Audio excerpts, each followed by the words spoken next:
Olá pessoal, tudo bem com vocês? Nosso grande entrevistado de hoje é um músico no meio cristão e além de músico, ele é professor de voz e de instrumentos de corda. É o nosso querido Lúcio Monteiro. Tudo bem, Lúcio? Tudo bem, graças a Deus, tudo ótimo. Olá pessoal, que bom estar com vocês aqui hoje. Vamos aprender muito sobre música, falar muito sobre experiências da minha vida com a música e vai ser muito legal o bate-papo. Com certeza. Lúcio, nós vamos começar justamente falando de você. Mas antes disso, vamos seguir o Lúcio no Instagram, Lúcio Monteiro Louvor. E no YouTube, Lúcio Monteiro, ok? Deixa o seu like lá para todos nós. Lúcio, conta um pouco da sua história com a música pra gente. Minha história na música começou bem cedo. Eu passei de ano, eu estava com 9 anos, meu pai me perguntou se eu queria ganhar uma bicicleta ou um violão. E naquela época o sonho de uma bicicleta era todo garoto queria. Mas eu preferi o violão. Eu também gostava muito de instrumento já antes de aprender a tocar, admirava muito música, né? E meus pais até me contam que quando eu era pequeno eu subia na cadeira, não sabia nem ler ainda, ficava lá fingindo que estava lendo, mas estava cantando alguns hinos que eu sabia de memória, que eu aprendia na igreja e tal. Então a música já me atraiu desde pequeno. Então esse violão era um violãozinho Giannini laranjado. Nunca mais vi um violão laranjado daquele.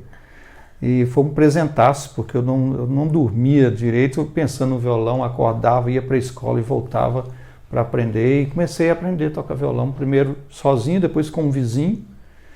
E fui tocando, depois comecei a compor. Assim, desde cedo eu gostava de compor. E foi uma experiência maravilhosa, porque a música me abriu muitas portas. A música, eu sempre fui muito reservado. Eu não sou uma pessoa que tem muita facilidade assim, em chegar e me envolver com pessoas, num grupo de pessoas. É mais tímido, né? Não sei se é tímido, mas reservado. Eu respeito muito o espaço de todo mundo, né? Uhum. E acaba que isso às vezes prejudica a gente. E depois, com o passar do tempo, eu conheci muitas pessoas reservadas que perderam muitas oportunidades na vida por causa desse negócio de respeitar demais, né? Exageradamente. Atrapalha. E o instrumento, principalmente o violão, me ajudou muito. Porque o violão é um instrumento altamente social. E você fez aulas ou você no início não. No início eu era autodidata, né? Eu comecei e curiosamente minha família não tem músicos. Olha assim, só. Na minha família, meu irmão canta mais ou menos, a minha irmã também mais ou menos, tem uma irmã que é desafinada. Então, quer dizer, não tem ninguém instrumentista, não tem ninguém que mexe com música e eu tive esse despertamento assim, para a música. Eu até penso muito que essa questão da música tem a ver com o início de tudo, quando eu estava com 3 meses de idade. Estava desenganada pelos médicos. Uhum. E eu tinha uma doença que na época não tinha cura. Então os médicos tinham desenganado e mandado para casa. A ideia era que eu ia viver mais 6 semanas. Nossa. Então chegou em casa, minha mãe, sempre uma pessoa muito religiosa, muito consagrada a Deus, meu pai também. Então eles ajoelharam e me dedicaram a Deus. Falou que se Deus me livrasse, me salvasse, me curasse, eu seria dedicado a Ele. Que maravilha. E eu penso que isso foi, porque quando eles me dedicaram, o médico, eu acho que ele era ateu, esse médico, passaram-se 6 semanas, e nas 6 semanas, depois dessa oração, meu pai não tinha o que me dar de remédio, minha mãe. Então eles foram numa farmácia, aqui nessa redondeza eu morava no Vista Alegre. Uhum, pertinho. Tinha uma farmácia no Salgado Filho. E eles foram nessa farmácia e como eles não tinham nada para me dar, eu chorava muito, com dores e tal. O farmacêutico vendeu um AS infantil, era um comprimidinho rosinha. E eu tomei AS por muito tempo na minha vida. Era um lenitivo, assim, como se fosse, já que não tem nada para dar para eles, vamos dar o AS. Era meio docinho, né? Era o que toda criança tomava mesmo. Esse. Então, assim, a oração e AS. E a gente acabou que Exatamente. 6 semanas depois eu estava restabelecido. Tinha ganhado peso, tinha parado com aquela choradeira 24 horas por dia, não reclamava de dores, assim, não, a criança quando está com dores, ele incomoda muito. Então eu parei de incomodar até a vizinhança, porque os vizinhos ficavam incomodados com isso. Graças a Deus eu comecei a ter sono, a dormir e tal. E meu pai então, e minha mãe tomaram a iniciativa de ir na Santa Casa de novo, onde eu nasci, onde eu estava com esses problemas, e me levaram para mostrar para esse médico. Porque eles ficaram muito impactados negativamente quando esse médico falou, olha, seu filho vai morrer, daqui no máximo ele vai durar 6 semanas, então vocês vão para casa e aproveite o resto do tempo que vocês têm com ele. Sim. E eles então falaram, não, Deus é maior, não vai deixar isso acontecer. E foi uma fé só quem passou que sabe, inabalável. Então quando eles me levaram lá na Santa Casa, esperaram um tempo para ser atendido por esse médico, e então falou aqui, doutor, aquele menino que vocês falaram que ia morrer em 6 semanas. Que legal! E aí você cresceu e foi para a música, mas você sempre foi professor de música? Foi sempre para essa área musical ou você teve outra profissão?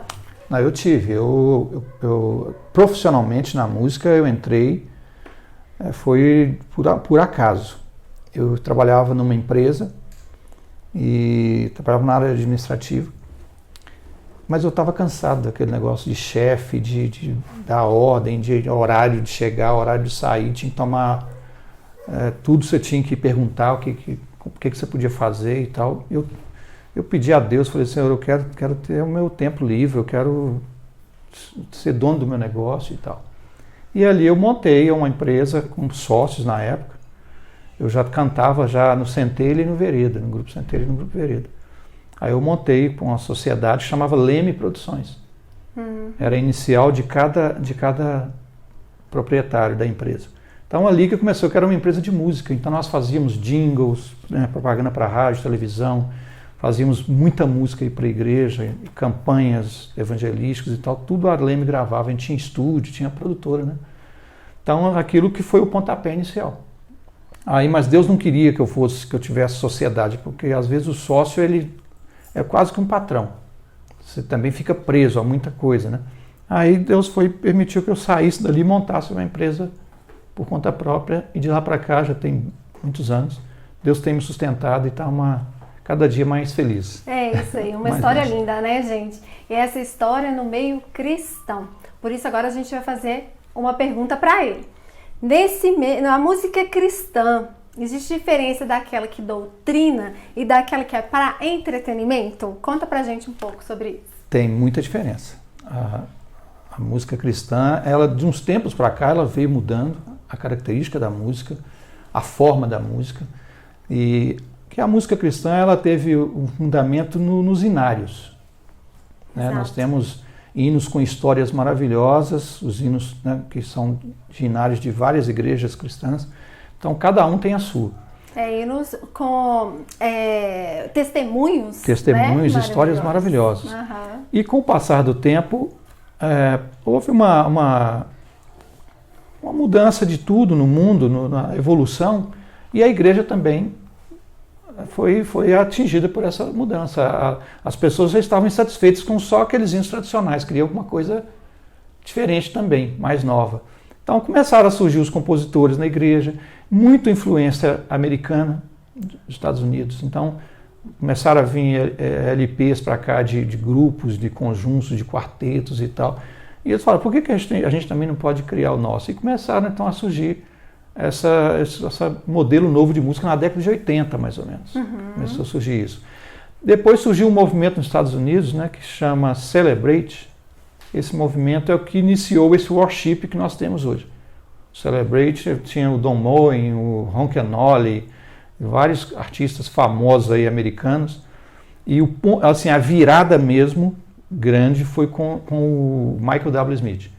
Então, isso que refletiu muito aqui no Brasil, porque muita gente importou para cá esse estilo, que é o estilo adoração, né, que eles falam. Isso que eu ia te pedir para colocar para gente, como que é esse estilo aí que veio para cá e influenciou o nosso louvor, né?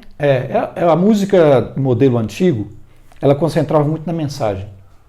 ela não valorizava muito a melodia e o ritmo e a harmonia. Era muita mensagem. Então, a música era levada para as pessoas para pregar ou doutrinar. Então, você ouvia, nós temos várias histórias de pessoas que se converteram através de músicas que pregavam para elas. Era mais pregação, né? Eu, por exemplo, eu tive uma experiência maravilhosa com uma música, ouvindo uma serenata de madrugada, uma música que falava sobre a volta de Jesus de uma forma como eu nunca tinha ouvido. Então, a música tinha isso, tinha muita doutrina, né, muita profundidade bíblica. Aí depois, com essa mudança, a música mudou, em vez de a atenção for ser para a mensagem, ela começou a ser a atenção para a melodia e para a harmonia, para o instrumental.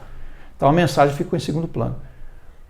Então ela começou, que é a questão do entretenimento, ela começou a agradar as pessoas, diversas pessoas que não gostavam daquela música só com mensagem, ela começou a agradar um público maior, um público exigente, que achava que exigia uma música mais elaborada, com arranjos, instrumentais, aquela coisa toda.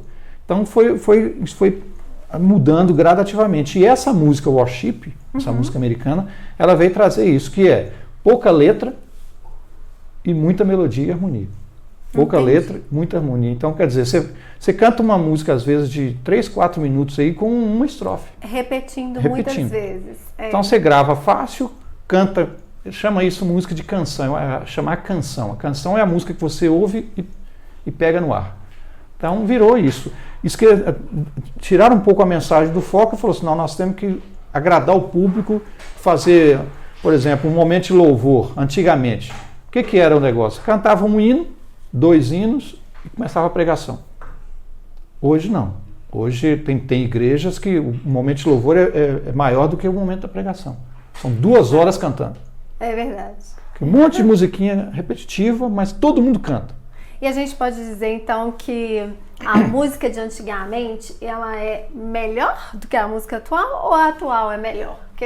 Na sua opinião? É uma questão de gosto, né? Mas existem músicas antigas maravilhosas e existem músicas novas maravilhosas. Então, quer dizer, eu só penso assim que a música de hoje, para você, por exemplo, você fala assim, eu quero encontrar uma música com mensagem profunda. Você tem que procurar muito. Não acha fácil. Porque a preocupação hoje dos compositores é compor música fácil. Música que o público entende fácil. A música antiga era uma música mais elaborada. Você tinha que pensar na música. Você pensa na letra, às vezes você ouvia de novo para pensar o que essa letra quis dizer comigo. A outra não. A outra, ela quer essa música nova, você ouve da primeira vez, você entende o que ela vai dizer. Então, eu sou a favor do equilíbrio. E vocês que estão nos assistindo, o que vocês acham? Preferem música mais do passado? Música atual? Essa com ritmo, a melodia? O que vocês gostam mais no meio cristão? Entendeu? Coloque aí pra gente, deixe seu comentário, faça contato, faça tudo que vocês conseguirem, deixa no Instagram, no nosso direct. Coloca pra gente, nós também queremos saber o que você tá achando da música agora ou do passado, né? Como que você prefere isso aí, tá bom? Então, Lúcia, aí você falou que você sempre foi mais na sua, né? Mais quietinho ali e tudo. Isso é algo que assola muitas pessoas para fazer um louvor, para ministrar, não é mesmo? Você também que é tímido, coloque aí pra gente também o que te aflige na hora de fazer um louvor. Eu posso parecer assim, mas eu também sou tímida pro louvor, mas eu gosto muito. Então, o que me inspira, o que me ajuda é justamente o gostar de fazer, né? Então, eu gosto de sempre falar algo antes do louvor. Só que muitas pessoas são tímidas, às vezes pessoas entram numa depressão. O que a música nos ajuda na timidez, numa depressão, num momento difícil? O que ela pode nos ajudar nesse caso? A música, ela ajuda na nossa autoestima, ela ajuda na nossa mensagem, a mensagem que a gente acredita. Então, ela nos ajuda a fortalecer a nossa fé, aquilo que a gente acredita. A música nos ajuda a nos relacionarmos, ela ajuda muito isso. Inclusive, hoje existe até musicoterapeutas né? Pessoas que sim. tratam com música, fazem tratamento terapêutico com música. Pessoas que saem da depressão com tratamento musical. Existe um monte de tratamentos. E a música ainda tem mais. Nós estamos falando aqui especificamente da música cristã. Exato. Então, a música cristã, ela, além dela trazer benefícios que a outra música secular traz, ela ainda pode trazer o lado espiritual, que é o diferencial da música cristã. Eu até acho assim que a música cristã precisa ser mais explorada nesse lado espiritual. Ela está pouco explorada. Ela está muito, uma palavra bem simples assim, ela está muito igual a lá de fora. Então ela está precisando de um diferencial.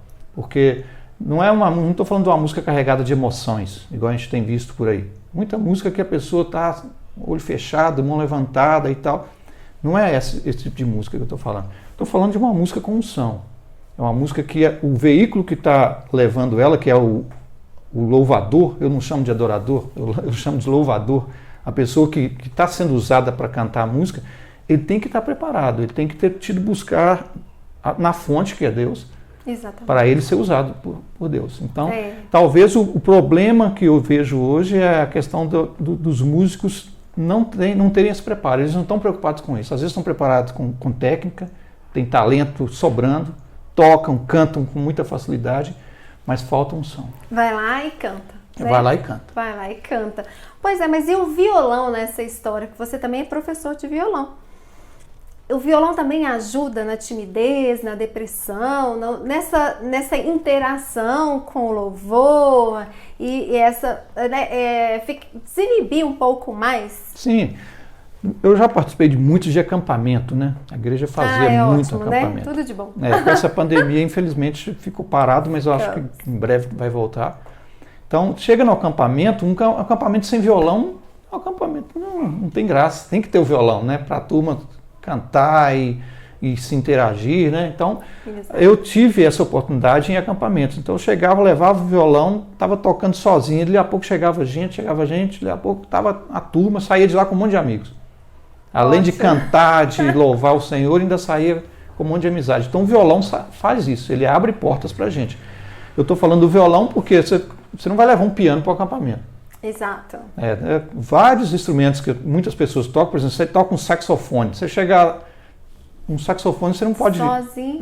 Uma que se você tocar, você não canta. Ou você faz uma coisa ou faz outra, que são os instrumentos de sopro, né? Não tem jeito de você cantar e tocar. Então o violão te dá essa condição de você colocar ele nas costas, numa mochila, na capa ali, leva, toca, canta, embala E o violão a gente tira qualquer música, né? Qualquer música. O violão toca tem essa facilidade. Ritmo aí e vai. E música triste, música alegre, qualquer música você toca no violão. Se você tem dúvida no que aprender, nada como aprender a tocar violão. Não é mesmo? Vai estar tocando todas as músicas. E você acha que as pessoas antigamente cantavam mais do que agora? Cantavam, com certeza. Antigamente a gente não tinha, para começar, essa oferta tão grande de música que tem hoje. Era menos música. Então, quer dizer, era mais fácil você ter as músicas na cabeça.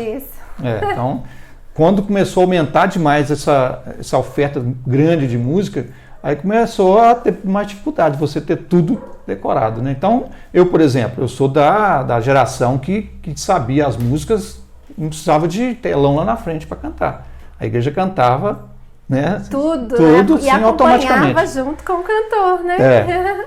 Primeiro ponto era esse. Por quê? Por causa desse motivo aí, que não tinha tanta música. Segundo, automaticamente a igreja harmonizava as músicas. Então era normal você ir cantar no momento de louvor da igreja, ou um cantor estava cantando e tal, a igreja dividir, você está do lado, tem um contralto cantando, do outro lado tem um baixo, o cara fazendo. A igreja era uma faculdade assim, gratuita de música, porque todo mundo cantava dividido. Com esse modelo worship que nós falamos anteriormente, é o modelo da canção, não tem música harmônica mais, a música é só melódica, que é só de uma voz. Então você pode olhar, a maioria das músicas hoje de louvorzão aí, de adoração que eles falam, é uma música de uma voz só. Por quê? Eles querem facilitar o negócio. Quanto mais fácil a pessoa aprender, porque eles iam lançar mais, então é o consumismo. Assim, você tem que aprender essa que vai vir mais. Exatamente. E é muito rápido. Então, se você ficar perdendo tempo aprendendo voz aí, a hora que a outra vir, você não vai dar conta, você vai desistir. Eu vejo pela minha filha, por exemplo, ela não quer repetir a música que ela cantou uma vez, ela quer cantar outra. Já quer outra. Ela tem opção. É o consumismo. Então, mas tem, né? E tem com fartura. Tem com fartura. E ela não quer repetir, ela escolhe até o ritmo, às vezes um pouco diferente, coloca na voz dela, né? Por ser justamente desse modelo aí de uma voz só. Né? Interessante. Você tem vontade de aprender a cantar? Agora, eu valorizo muito a música harmônica. Eu sou a favor ainda da igreja começar a trabalhar isso de novo. De você cantar um soprano, eu canto um tenor, o outro canta um contralto, ou a outra canta um contralto, e faz trio, faz quarteto. É lindo demais. É bonito, mas é difícil e requer ensaios, que é outra coisa que antigamente tinha com facilidade. Hoje ninguém tem tempo mais para ensaiar. Exatamente. Você vai juntar e faz um dueto aí com uma pessoa, a pessoa nunca tem tempo para ensaiar com você. Quer cantá-la direto lá na frente sem ensaiar. É verdade. Acha que é fácil pegar, tocar sem ensaiar, né?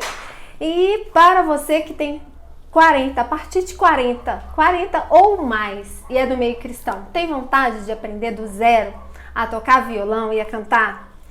Vamos perguntar para o Lúcio se é possível. Coloque aí. Se você quer, não esqueça de seguir o Lúcio no Instagram, @Lúcio Monteiro Louvor, e também no YouTube, Lúcio Monteiro. Deixe o seu like e os seus comentários. Você tem vontade de aprender? A partir dos 40, estou falando para os 40 ou mais. É possível? Você tem vontade? Qual que é a sua dificuldade? Coloca pra gente, mas o Lúcio vai responder isso. É possível, Lúcio, depois dos 40, aprender do zero, tocar violão? Eu tô falando isso porque eu não sei tocar violão e tenho vontade de aprender. E você tem vontade? Lúcio, fala pra gente. É possível, a partir do zero, aprender a cantar e aprender a tocar o violão? Eu vou dar uma notícia boa e uma ruim. Qual que você quer primeiro? Difícil, hein, gente? Vamos pela boa primeiro, que aí a ruim vem mais amena. Vamos falar lá. Boa. A boa é que é muito possível. Os 40 é uma beleza. No 40, você tirar um tempinho, você vai aprender. A notícia ruim é que tem que estudar. Então você tem que tirar tempo. E talvez esse seja o maior desafio nosso. Então, se você quer, tudo que você quer, você consegue se você tirar tempo para dedicar aquilo. Né? Você quer aprender uma receita de bolo, você tem que tirar tempo para fazer. Você não vai direto para o fogão tentar e você vai se dar mal. A mesma coisa o violão. A técnica vocal também. Mas a gente, depois dos 40, vai ter mais dificuldade de aprender isso? Ou é só questão mesmo de dedicar? Não, é claro. Hoje, 40 anos, as pessoas hoje com 40 anos, a vida está começando. Né? Tem tanta gente com 40... Depois de 40. Pois é. Tem tanta gente com 40 anos aí que está começando a vida agora planejando tanta coisa, não só na parte financeira, né? Mas eu casei depois dos 40. É isso aí. Então, quer dizer, conheço várias pessoas que gravaram CDs, por exemplo, começaram a compor música depois dos 40, gente que aprendeu a tocar instrumento depois dos 40 e está tocando e cantando pelo Brasil afora, e não só violão, piano também. Então, quer dizer, isso aí nós temos N exemplos. É isso aí. Então me fala uma coisa, manda um recadinho para todo mundo aqui que quer aprender do zero e deixa aí o seu recado para todo mundo que quer mexer com música. Tá bom, pessoal. Hoje o nosso maior desafio hoje é a gente querer. Primeira coisa, a gente tem que querer. Segunda coisa, no nosso caso, que é um caso estritamente de louvor, que envolve espiritualidade, que envolve chamado de Deus, essas coisas elas têm uma dificuldade maior porque tem forças que a gente não consegue ver, invisíveis, que Paulo falou que nós não lutamos contra a carne e contra o sangue, mas contra forças e potestades, né, invisíveis. Essas potestades não vão querer que a gente entre nesse ministério, que a gente atenda o chamado de Deus. Então, essa é a razão porque muitos não começam e outros começam e ficam pelo caminho. Eu tenho uma série de pessoas que começaram a estudar várias vezes, tem um violão em cima do guarda-roupa lá e sonham em tocar, sonham em cantar, mas não conseguem passar do primeiro passo, porque eles sempre desistem. Porque existe uma coisa espiritual nisso aí. Então, a primeira coisa que a gente tem que fazer é querer, a segunda coisa é dedicar a Deus a isso. Falar com o Senhor, conversar com Ele, para que Ele possa te ajudar a romper barreiras, a ultrapassar obstáculos e começar a realizar seus sonhos. Né? Tem uma música que fala que os sonhos de Deus são maiores que os meus. Então, quer dizer, se você entregar isso nas mãos de Deus, Ele vai fazer um milagre. Ele vai te ajudar, vai te dar ânimo, vai te dar inteligência, sabedoria, memória, vai te dar um monte de coisa que você acha que não tem. Mas, na verdade, isso está precisando de ser despertado em você, e Deus pode fazer isso. Eu era para ser um Zé Ninguém, uma pessoa atuando em outra área. E Deus me trouxe para a música de uma maneira maravilhosa, miraculosa. Eu não terminei aquela historinha lá do final, do início lá, quando eu estava doente, recém-nascido ainda. Quando meu pai e minha mãe me apresentou, eles me apresentaram para o médico, e ele não acreditou, né? Mas o médico estava tão confiante que ele estava certo, que eu ia morrer, que ele falou assim, olha, se o seu filho escapar, se o seu filho não morrer, ele nunca vai falar, ele vai ter problema vocal e não vai mexer com as mãos, ele vai ter paralisia. Nossa. E Deus, para dar uma vitória completa, Ele fez ao contrário. Numa família que não tinha nenhum músico, que não tinha ninguém com essa vertente, Ele me deu uma voz, me deu condição de compor, me deu condição de tocar. Bênção então, pura. Para Deus nada é impossível. Para Deus nada é impossível. Então, se Deus fez um milagre na minha vida, eu acredito muito que Ele pode fazer um milagre na sua, mesmo que você não acredite. Primeiro você tem que se entregar e colocar nas mãos de Deus. Esse programa de louvor que nós estamos começando a falar sobre ele, esse programa ele tem uma importância muito grande na sua vida e na vida da igreja. Deus está fazendo um chamado hoje. E esse chamado, ele é muito individual. É um chamado para você. Outra pessoa não vai ouvir esse chamado se não for para ela. Então, se você ouvir o chamado, atenda, porque louvar a Deus é muito mais do que cantar. Muito mais do que cantar. Louvar a Deus é uma experiência com Deus. É você ser verdadeiro, ser autêntico, é ter intimidade com Deus, é falar com Ele, não é preocupar com o que as pessoas pensam de você, é preocupar com o que Deus pensa de você. Você vai viver para Deus. Então, isso é louvor. Hoje nós estamos sendo, às vezes, entretidos, confundidos com um louvor que, às vezes, não é esse verdadeiro. Tá? Então, para encerrar, que Deus te abençoe. Medite nessas palavras. Um abraço.